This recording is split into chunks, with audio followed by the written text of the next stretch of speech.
Hello folks, welcome back to the channel. Thank you very much for joining me once again. You are always most welcome. Well, I know what you're thinking. You're thinking, hang on a minute, Matchbox March is over. What's he up to now? Why has he got another Matchbox out? Well, it doesn't mean that I'm like a drug addict and I'm addicted to Matchbox kits. But I did bemoan the fact that we didn't have a Dauntless on the 132 range, which is one of these really nice bigger kits that Matchbox produced in sort of 77. And we have a good friend of the channel who was watching, Bob, who's living near Norwich in the east of England there, and he said, well, I'll put that right straight away for you, and he's mailed this across to me for us to do a review on it, which I'm very, very grateful to you for, Bob. Thanks very much. Definitely a missing part of the puzzle, this, I think. So, without further ado, we'll have a little, very brief talk about the Dauntless. I mean, this plane, they've even made a movie about it, haven't they now? Huh. Maybe not the best movie in the world, but it's worth seeing if you haven't seen it. Which talks about basically the actions of the Dauntlesses at the Battle of Midway. And that's where they really achieved their fame, of course, in June of 1942. Where your Dauntlesses basically took out. There was a lot of these got shot down, I've got to say, because they weren't the fastest aircraft, but they were very effective dive bombers, and they took out pretty much all four of the Japanese carriers in one day. So that was the Akagi, Akaga, Soryu, and Hiryu, which I think Hiryu was later in the day. But the Dauntless accounted for every one of them. So basically turned the tide of the Pacific War in an afternoon.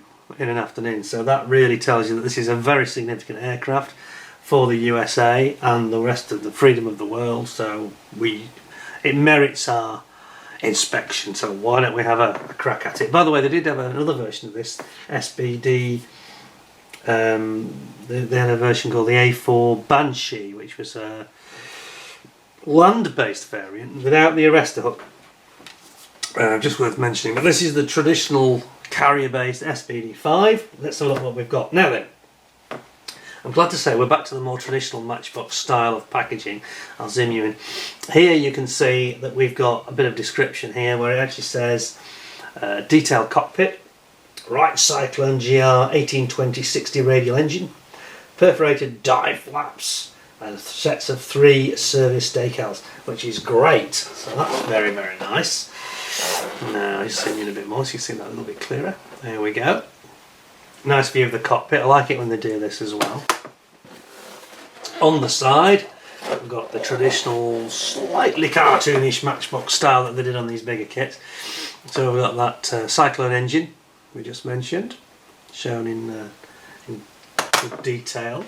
Then we've got a good shot showing you your split dive flaps, which are very important for stabilising and slowing the aircraft to make its dive a bit more sustainable, high angle of attack. And then over here we've got the different markings. We have got the 1944 South Pacific VMSB 231. We've got French Air Force option as well, so they're catering for a few markets here. And then we've also got the New Zealand Air Force in the Pacific, also in 44, so New Zealand had them too. Wow, okay. Other side, typical Matchbox, we've got an image just showing the kit. If you don't paint it, although I must admit when you get to this scale it can be, you feel more pressure to paint them because they're so big and expensive, and let's face it, it's quite a nice kit. And then finally there's a little bit of detail there showing you, whoops, I'm trying to get this in shot if we can, showing you the cockpit. There we go. With the gunner obviously behind the pilot. And what does it say? 1977, as I predicted. Yes, indeed. So, well, there we have it. So, let's have a proper look at this.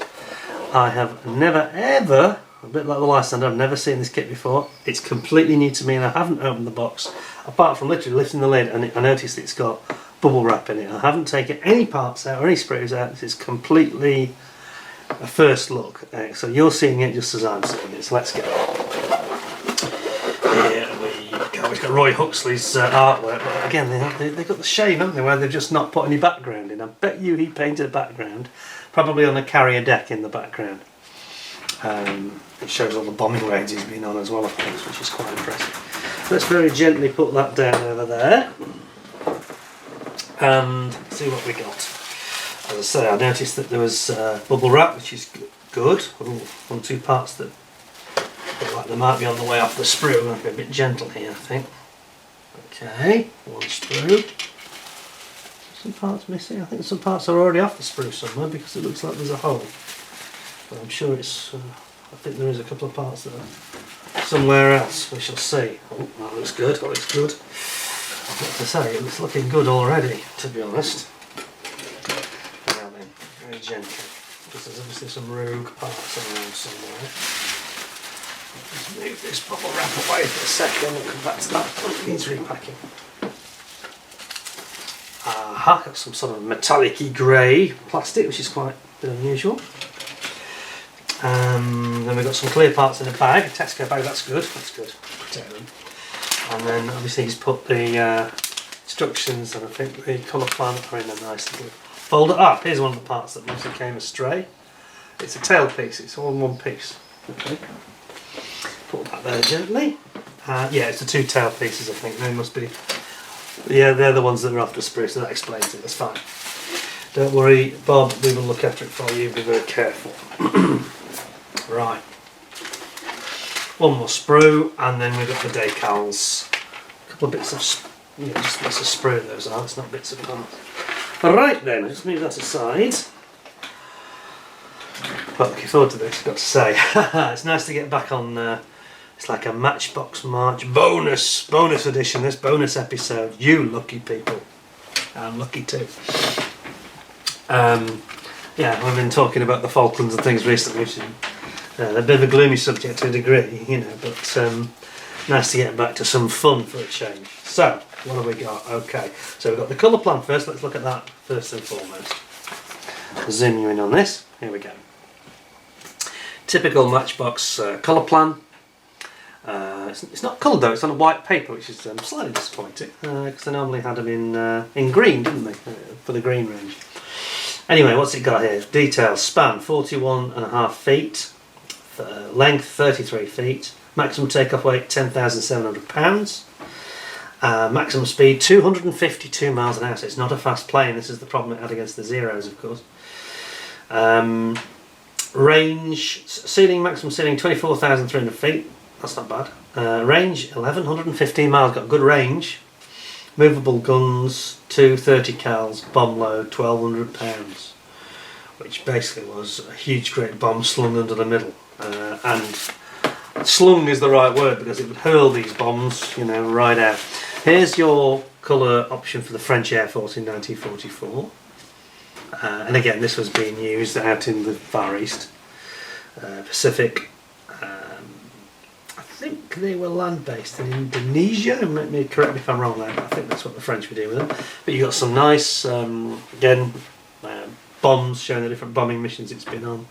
You've got some what looks like Hamilton prop decals going on there. Nice decals. On the other side, we've got the American SB-231, the South Pacific. And these are the guys obviously taking Japanese carriers in the Battle of Midway, no question. Other than that, I just want to you've got like a playing card decal, and you've got your this one's done a lot more bombing than the French. What a surprise! And then the New Zealand squadron, which has got some cartoonery on it. Now, what's it say? Now, run that. Wait a minute, let's have a look at the decals. I'm trying to understand what that says. I still can't tell what it says actually. Homer back that. It's some sort of cartoon. It's like a nymph, and it seems to be drinking a lot of alcohol. Can you see this? Sorry, I'm jumping to the decals here, but I just thought I'd show you, so you know I'm not going mad. It's like some sort of nymph character with beer in one hand and it's like a bottle of wine or something in the other. Very odd. Anyway, we'll get back to the colour plan. Let's have a look. So, that's the New Zealand markings. Now, I do like it with the way they did this. I thought, especially at the time, it was really good and much better than other people. Big kit, it's got a big colour plan. It's clearly showing you how to do your bulkheads, parts of your radial engine here, with your cylinders, and you've got your propeller and spinner there, and you've got your internals of your cockpit, seat, various parts. It's like the seat back here and the gunner seat. Then you've got your dive brakes. Bring it a bit more. Got your dive brakes here, and your 30 cal movable guns. Yeah, this is the 30 cal's defence guns basically, aren't they? Did this aircraft have guns on the wings? Question. Or was that it? Was it just ready for dive bombing? I don't think it did it? Okay, we'll come to that in a second. And then we've got you've got little bits of the this very complicated glass house, greenhouse type of canopy. So you got 1, 2, 3, 5 parts make up the canopy, the full canopy. Wow. Instrumentation here, got your arrestor hook here, and then down here we've got the various advice about how to paint up your pilot and your gunner, although they do look awfully similar, don't they? Which is strange because they've got very different jobs.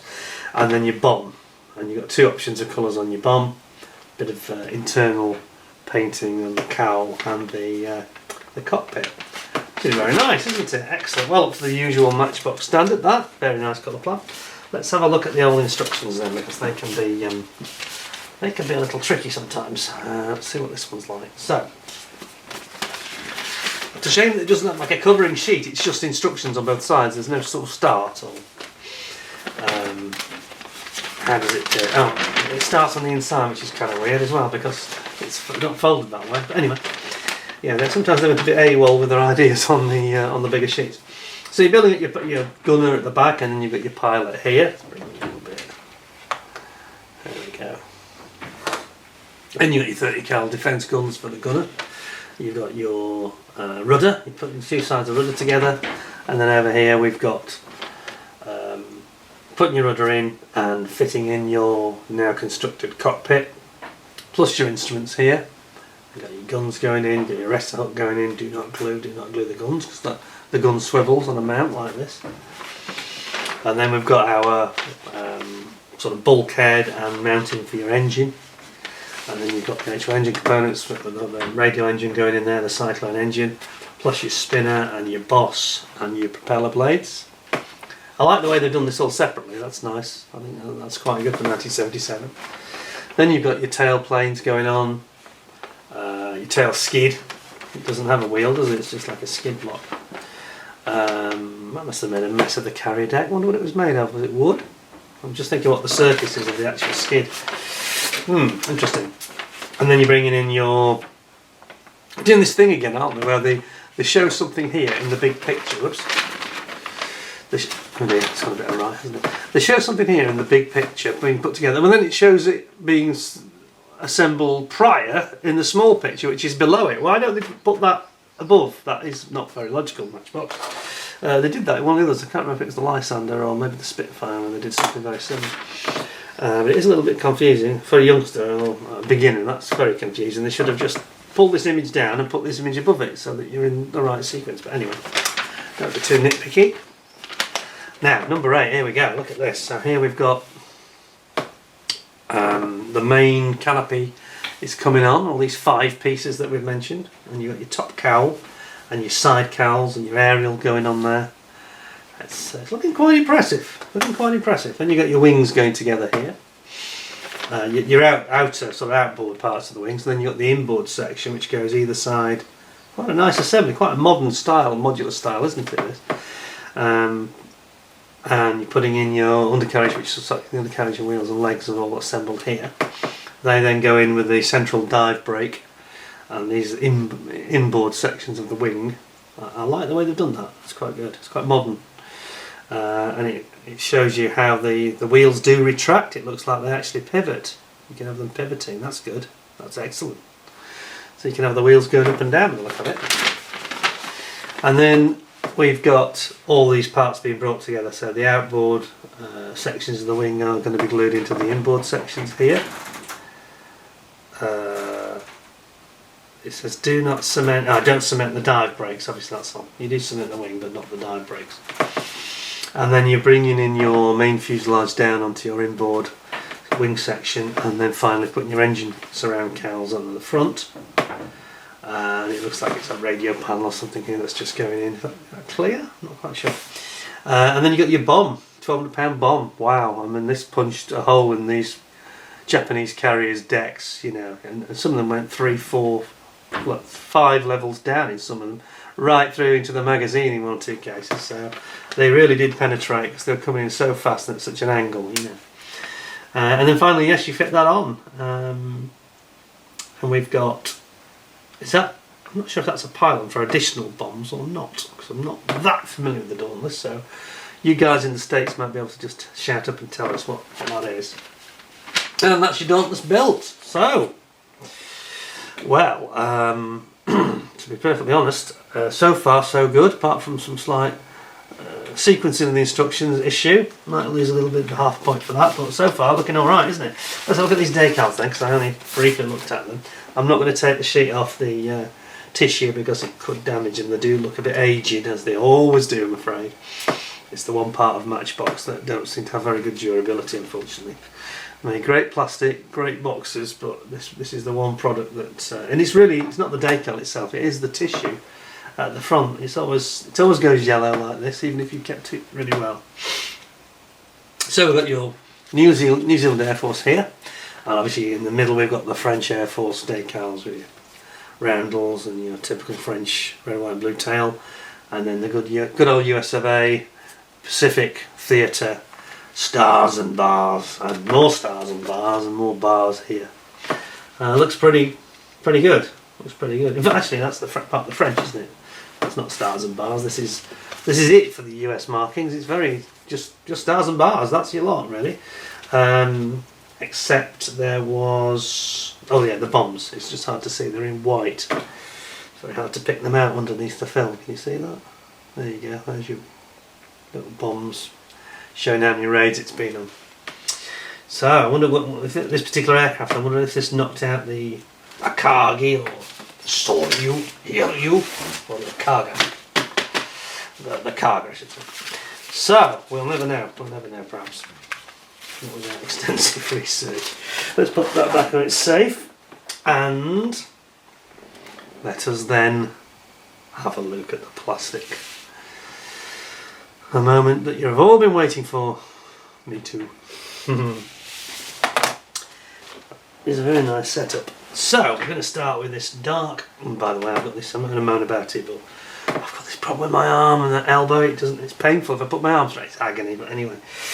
So if you thought I was a bit grumpy in my Falklands videos because I was in a bit of pain. Anyway, it was a bit of a serious subject anyway, wasn't it? Good excuse. Right, let's have a look at these parts then. So what have we got? We've got the wheels and tyres here, which are nicely recessed. So we've got wheel hubs here, separate, and that's nice. It means it's easy to paint. So that's a positive step. You've got your seat there. I think it's the pilot's seat, that one. Then you've got your swivelling placement here for, this is for the gunner. There we are, a bit closer. And then over here we've got our £1,200 bomb, which is a mighty looking thing. A carrier killer, that bomb, no question about it. Then you've got over here your, looks like the armour plate, I think it's for the back of the pilot's seat. I think I'm right in saying that. And then these lovely propeller blades, look at these. Those are really rather nice, I've got to say. Look at that. I've got your gear legs here. It's nicely moulded, isn't it? No flash. Typical Matchbox, really nicely done, you know. Yeah, that's nice instrumentation. This is going much further with the detail, I think, than it did even in the Lysander, perhaps. So it's looking good. You've got your exhaust pipes here, and a couple of bits of bulkheads, and there's the back of that's between the pilot and the gunner, isn't it? That's very nice. Flawless. There's no flash. There's no nothing. Very, very nice indeed. That's one. Then we've got this one that's got the pilot and the gunner on, which are so one small letdown. They are awfully similar, i.e. the same. There's not a lot of difference. I like the goggles they've got on though. These are very cool. Look at this. Look at these goggles. Those are quite funny, aren't they? Those are quite amusing. Keeps the flies out, but of course they often fly this aircraft with the canopy open, so they need some goggles. Almost looks like a racing driver more than a pilot, doesn't it? Really. 1930s racing driver. There is actually the most tiny bit of flash on the arms. I don't know if you can see this. Get this to focus. Can you see that just around the fingers? A little tiny bit of flash. Very rare in a Matchbox kit. Can we see that on the other side? Yeah, you can just make it out, can't you? A little bit of flash. A little bit of a halo around the plastic. I think it's just that it's quite a fine bit of moulding, and the process has perhaps been a little bit, perhaps a bit gappy on the tool. As you can see it around the shoulder as well if you look closely. Again here, can you see that just there? A little bit of flash. A little bit of flash here. Anyway, won't be too harsh enough for that. There's your, that's the sort of rear of the radial engine, cyclone engine. Then you've got some nice detail over here. Look at these bulkheads. That's really nicely done for Matchbox, isn't it? Look at that. That is cool. Oh yes, that's good. Adding a bit more detail than we're used to. And on this side we've got the rudder. Two sides of the rudder. There's your dive brakes. Look at those, they're massive. And then we've got our machine gun, 30 cal machine gun here. I think it's a Browning, isn't it? Judging by the look of it. Very good. Okay, a little bit of flash there though, I didn't expect that, but I don't think it's too serious, to be fair. And then we've got these, the main wing section. This is a big old sprue. So we've got these sort of dive slats at the front of the wing. And then obviously you have, it's all part of the way they're ducked in the air to help it get this high angle of attack without any stalling, I suppose. And then you've got this inboard section. You've got the big central dive brake here, which is under the middle of the fuselage, under the centre. And then you've got the two that are out on the wing here. So one side's white, one side's grey. I don't know why they've done that. That's a bit odd, but I suppose it's to give a... the top of the wing is white, I think, and the underside is grey. Is that correct, Peter? Is that correct? No, it's the other way around. Oh, it's white underneath, sorry. White underneath, of course. And it's grey on top. That's the way they've done it. But it's nice, isn't it? You can see the cutout there for your bomb. In that central inboard, sort of central fuselage and inboard wing section here underneath. It's the underside. It's nice. And there's no flash here. This is perfect. Absolutely lovely. It just always got a little bit yellow, the Matchbox white plastic. It does on every kit of theirs. I think maybe some of it is actually to do with the release agent that they used when they were new, when they came out of the mould. But we won't worry about that too much. Then we have, oh, the big sprues. This one I've got to be a bit careful with because this has got the two tail planes off. It's also got these inboard sections about to come off if we're not careful. So we need to be extra gentle here. There we are. Inboard wing section, nicely moulded. Raised panel lines. Is that right? Is that right? I'm not too sure actually on this aircraft. If it is raised, it might be. But they are a bit raised. In fact, I think all the panel lines on this plane are raised. So, I'm not sure whether it might lose a point for that because I'm not sure if that's right on the real aircraft or not. Again, those of you, you guys in the USA who know much more about Dauntlesses than I do, please shout up and let us know. Should it be raised? Because every panel line is raised. I'll tell you that now. But very well moulded, and there's no flash here. A bit on the, well, there might be just a tiny bit on the edge of that, at the back of the trailing edge, but it's just a tiny, tiny hint of it. Not a problem. Just a quick swipe of the sanding stick will take care of that for you. Then we've got these two tail planes, which I mentioned are off the sprue. Fitting in the box. We'll perhaps put those in a little bag for him, I think. There we go. So a complete one-piece section with the elevators built in. Again, it's raised panel lines, also recessed obviously here for the actual elevator hinges, and the trim tabs, they're recessed. So yeah, I'm not too sure about the raised panel lines, if that's right or not. Then we have got the clear parts, little Tesco bag.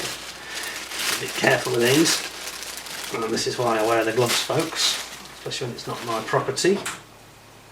Here we are. Now this looks quite nice. Put a line across that. Is that no, it's not a scratch. It appears to be. It's either a moulding line or it's meant to be in there. No, there's a couple of moulding lines actually. I'll show you what I mean. You can see it on this back section. Can you see that sort of almost a crescent line across it? Just there. Yeah. a little bit of a line across here. Yeah, see it? And there's another one here. I think this is kind of from the mould, to be honest. Don't think it's a scratch. I think I've seen this before in a couple of Matchbox. That one is very symmetrical. It's right across evenly, so that's probably from the mould as well. But it's not the clearest glass ever, but it's nice. It's not gone yellow or anything. It's all nice and bright. And I'm not sure how great the glass was on the real aircraft, to be honest. I'm suspecting it wasn't crystal clear glass anyway. Probably just plexiglass, you know. But no, it's nice. And the moulding's nice, and there's no flash here or anything. And it's in a sensible sprue, so it will be fairly safe, I think, on that sprue. It's handled carefully. Looks very nice. Plenty of glass, isn't there? It's like a right greenhouse. I wonder if they had the window open. It must have been absolutely boiling in the Pacific when you've got all that glass to sit behind. Gosh, I can't imagine what that must have been like. And then we've got this huge, great sprue, finally. And we have the fuselage. Again, it's all raised panel lines, so I'm not too sure about that. I might just be able to knock a point off of this because I think, I'm just not sure. I might have to keep an open mind, but just be aware it is raised. But there's plenty of detail. Little hatches, and you've got your point for your arrestor hook here.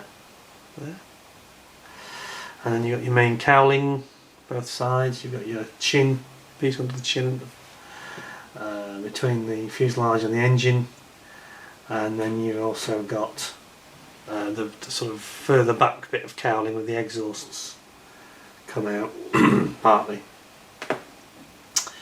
It's very nice. No flash here. This is a nice solid sprue. This, and not really any problems on this one at all. Just querying about this raised panel lining. It's completely raised all over the aircraft, but not underneath. It's recessed there. Ah, interesting. That's recessed. Now, why would that be? Yeah.